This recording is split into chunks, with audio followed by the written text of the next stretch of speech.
हर हर महादेव। दोस्तों गणेश चतुर्थी की 4 पौराणिक कथाएं। इनको सुनने से आपके सारे संकट दूर होंगे और अपार सुख की प्राप्ति होगी। संकष्टी गणेश चतुर्थी व्रत करने से घर परिवार में आ रही विपदा दूर होती है। कई दिनों से रुके मांगलिक कार्य संपन्न होते हैं तथा भगवान श्री गणेश असीम सुखों की प्राप्ति कराते हैं। माह की किसी भी चतुर्थी के दिन भगवान श्री गणेश की पूजा के दौरान संकष्टी गणेश चतुर्थी व्रत की कथा पढ़ना अथवा सुनना जरूरी होता है। इससे संबंधित हम आपको 4 पौराणिक कथाएं सुनाते हैं। पौराणिक एवं प्रचलित श्री गणेश के अनुसार एक बार देवता कई विपदाओं से घिरे थे। तब वह मदद मांगने भगवान शिव के पास आए। उस समय शिव के साथ कार्तिकेय तथा गणेश जी भी बैठे थे। देवताओं की बात सुनकर शिव जी ने कार्तिकेय व गणेश जी से पूछा कि तुम में से कौन देवताओं के कष्ट का निवारण कर सकता है। तब कार्तिकेय व गणेश जी दोनों ने ही स्वयं को इस कार्य के लिए सक्षम बताया। इस पर भगवान शिव ने दोनों की परीक्षा लेते हुए कहा कि तुम दोनों में से जो सबसे पहले पृथ्वी की परिक्रमा करके आएगा वही देवताओं की मदद करने जाएगा। भगवान शिव के मुख से यह वचन सुनते ही कार्तिकेय अपने वाहन मोर पर बैठकर पृथ्वी की परिक्रमा के लिए निकल गए। परंतु गणेश जी सोच में पड़ गए कि वह चूहे के ऊपर चढ़कर सारी पृथ्वी की परिक्रमा करेंगे तो इस कार्य में उन्हें बहुत समय लग जाएगा। तभी उन्हें एक उपाय सूझा।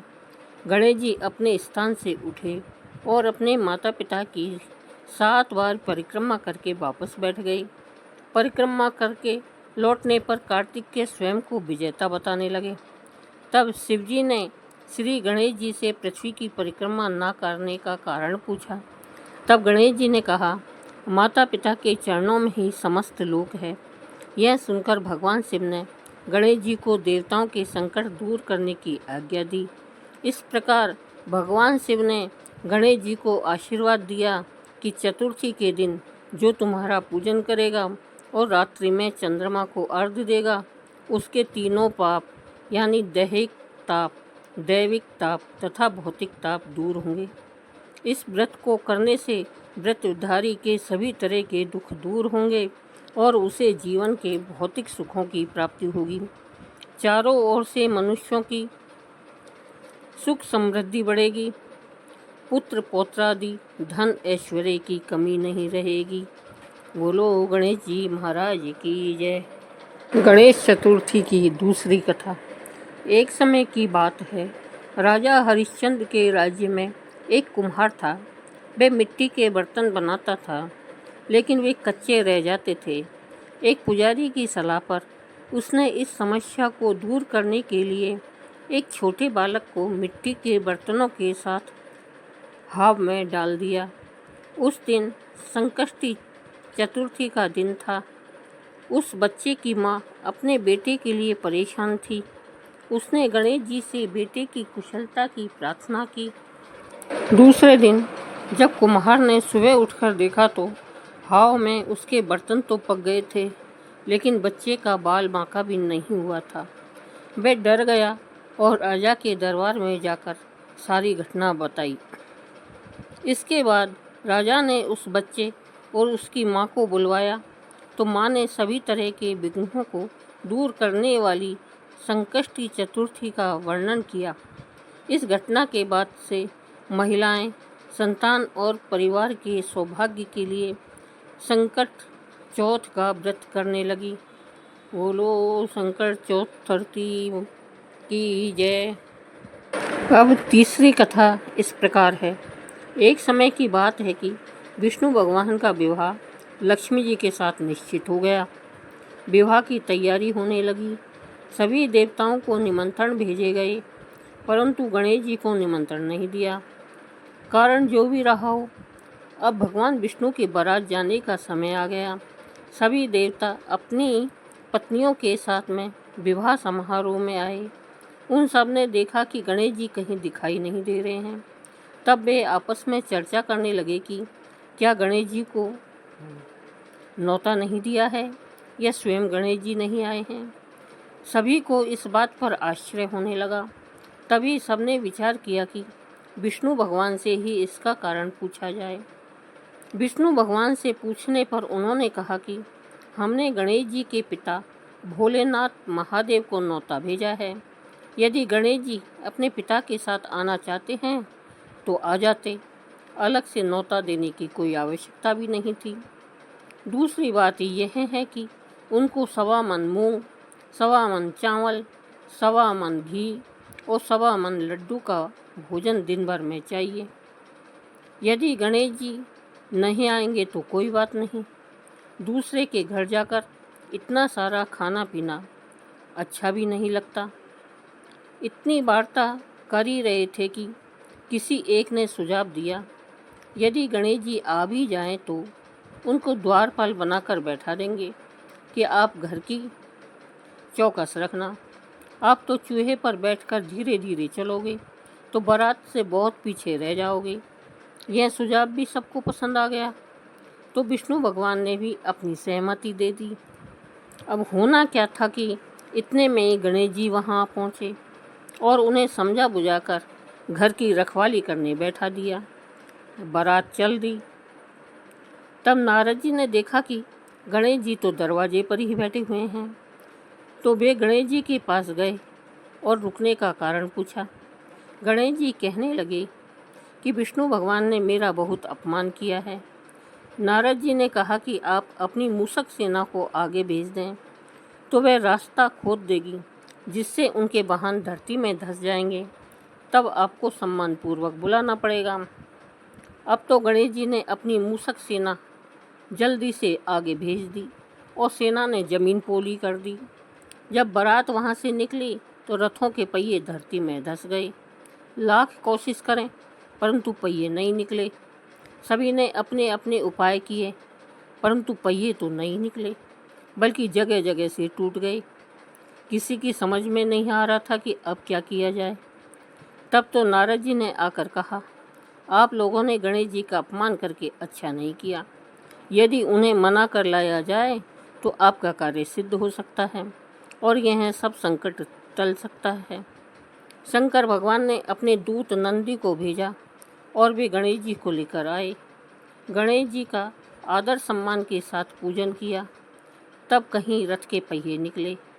अब रथ के पहिए निकल तो गए परंतु वे टूट फूट गए, तो उन्हें सुधारे कौन। पास के खेत में खाती काम कर रहा था, उसे बुलाया गया। खाती अपना कार्य करने के पहले श्री गणेशाय नमः कहकर गणेश जी की वंदना मन ही मन में करने लगा। देखते देखते खाती ने सभी पहियों को ठीक कर दिया। तब खाती कहने लगा कि हे देवताओं, आपने सर्वप्रथम गणेश जी को नहीं मनाया होगा और न ही उनकी पूजन किया होगा, इसलिए ही तो आपके साथ यह संकट आया है। हम तो मूर्ख अज्ञानी हैं, फिर भी पहले गणेश जी को पूजते हैं, उनका ध्यान करते हैं। आप लोग तो देवतागण हैं, फिर भी आप गणेश जी को कैसे भूल गए। अब आप लोग भगवान श्री गणेश जी की जय बोलकर जाएं तो आपके सब काम बन जाएंगे और कोई संकट भी नहीं आएगा। ऐसे कहते हुए बारात वहाँ से चल दी और विष्णु भगवान का लक्ष्मी जी के साथ में विवाह संपन्न करा के सभी सकुशल घर लौट आए। हे गणेश जी महाराज, आपने विष्णु को जैसा कार्य सारा ऐसा कार्य सबका सिद्ध कर जो। बोलो गजानंद भगवान की जय। अधूरी को सपूरी कर जो, पूरी को परवान कर जो। अब हम चौथी कथा सुनते हैं। श्री गणेश जी चतुर्थी व्रत की पौराणिक कथा के अनुसार एक बार भगवान शिव तथा माता पार्वती नर्मदा नदी के किनारे बैठे थे। वहाँ माता पार्वती ने भगवान शिव से समय व्यतीत करने के लिए चौपड़ पासा खेलने को कहा। शिव चौपड़ खेलने के लिए तैयार हो गए, परंतु इस खेल में हार जीत का फैसला कौन करेगा। यह प्रश्न उनके सामने उठा तो भगवान शिव ने कुछ तिनके एकत्रित कर उसका एक पुतला बनाकर उसकी प्राण प्रतिष्ठा कर दी और पुतले से कहा, बेटा, हम चौपड़ पासा खेलना चाहते हैं, परंतु हमारी हार जीत का फैसला करने वाला कोई नहीं है। इसलिए तुम बताना कि हम दोनों में से कौन हारा और कौन जीता। उसके बाद भगवान शिव और माता पार्वती का चौपड़ पासा खेलना शुरू हो गया। यह खेल 3 बार खेला गया और संयोग से तीनों बार माता पार्वती ही जीत गई। खेल समाप्त होने के बाद में माता पार्वती ने बालक से हार जीत का फैसला करने के लिए कहा गया तो वह बालक ने महादेव जी को विजयी बताया। यह सुनकर माता पार्वती क्रोधित हो गई और क्रोध में उन्होंने बालक को लंगड़ा होने, कीचड़ में पड़े रहने का श्राप दे दिया। बालक ने माता पार्वती से माफ़ी मांगी और कहा कि यह मुझसे अज्ञानतावश ऐसा हुआ है, मैंने किसी द्वेष भाव में ऐसा नहीं किया। बालक द्वारा क्षमा मांगने पर माता ने कहा, यहाँ गणेश पूजन के लिए नाग कन्याएं आएंगी, उनके कहे अनुसार तुम गणेश व्रत करना, ऐसा करने से तुम मुझे प्राप्त करोगे। यह कहकर माता पार्वती शिव के साथ कैलाश पर्वत पर चली गई। 1 वर्ष के बाद उस स्थान पर नाग कन्याएं आईं। तब नाग कन्याओं से श्री गणेश के व्रत की विधि मालूम करने पर उस बालक ने 21 दिन लगातार गणेश जी का व्रत किया। उसकी श्रद्धा से गणेश जी प्रसन्न हुए। उन्होंने बालक को मनवांछित फल मांगने के लिए कहा। उस पर उस बालक ने कहा, हे विनायक, मुझ में इतनी शक्ति दीजिए कि मैं अपने पैरों से चलकर अपने माता पिता के साथ कैलाश पर्वत पर पहुंच सकूं और वे यह देखकर प्रसन्न हो। तब बालक को वरदान देकर श्री गणेश जी अंतर्ध्यान हो गए। इसके बाद वह बालक कैलाश पर्वत पर पहुंच गया और कैलाश पर्वत पर पहुंचने की अपनी कथा उसने भगवान शिव को सुनाई। चौपड़ वाले दिन से माता पार्वती शिव जी से विमुख हो गई थी। अतः देवी के रुष्ट होने पर भगवान शिव ने भी बालक के बताए अनुसार 21 दिनों तक श्री गणेश जी का व्रत किया। इस व्रत के प्रभाव से माता पार्वती के मन से भगवान शिव के लिए जो नाराज़गी थी वह समाप्त हो गई। तब यह व्रत विधि भगवान शंकर ने माता पार्वती को बताई। यह सुनकर माता पार्वती के मन में भी अपने पुत्र कार्तिकेय से मिलने की इच्छा जागृत हुई। तब माता पार्वती ने भी 21 दिन तक श्री गणेश का व्रत किया तथा दूर्वा, फूल और लड्डुओं से गणेश जी का पूजन अर्चन किया। व्रत के 21वें दिन कार्तिकेय स्वयं माता पार्वती से आकर मिले। उस दिन से श्री गणेश चतुर्थी का यह व्रत समस्त मनोकामनाओं की पूर्ति करने वाला व्रत माना जाता है। इस व्रत को करने से मनुष्य के सारे कष्ट दूर होकर मनुष्य को समस्त सुख सुविधाएं प्राप्त होती है। बोलो गणेश जी महाराज की जय।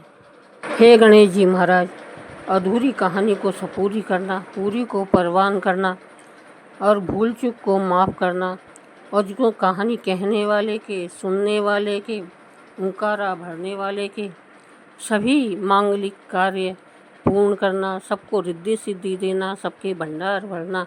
बोलो गणेश जी महाराज की जय। 5वीं कथा। एक दिन भगवान भोलेनाथ स्नान करने के लिए कैलाश पर्वत से भोगवती गए। महादेव के प्रस्थान करने के बाद माँ पार्वती ने स्नान प्रारंभ किया और घर में स्नान करते हुए अपने मैल से एक पुतला बनाकर और उस पुतले में जान डालकर उसको सजीव किया गया। पुतले में जान आने के बाद देवी पार्वती ने पुतले का नाम गणेश रखा। पार्वती जी ने बालक गणेश को स्नान करते जाते वक्त मुख्य द्वार पर पहरा देने के लिए कहा। माता पार्वती ने कहा कि जब तक मैं स्नान करके ना आ जाऊं, किसी को भी अंदर नहीं आने देना। भोगवती में स्नान कर जब भोलेनाथ अंदर आने लगे तो बाल स्वरूप गणेश जी ने उनको द्वार पर ही रोक दिया। भगवान शिव के लाख कोशिश के बाद भी गणेश जी ने उनको अंदर नहीं जाने दिया। गणेश जी द्वार रोकने को उन्होंने अपना अपमान समझा और बालक गणेश का सिर धड़ से अलग करके वे अंदर चले गए। शिव जी जब घर के अंदर गए तो वे बहुत क्रोधित अवस्था में थे। ऐसे में देवी पार्वती ने सोचा कि भोजन में देरी की वजह से वे नाराज हैं, इसलिए उन्होंने 2 थालियों में भोजन परोसकर उनसे भोजन करने का निवेदन किया। शिव ने लगाया था हाथी के बच्चे का सिर। 2 थालियां लगी देखकर शिवजी ने उनसे पूछा कि दूसरी थाली किसके लिए है।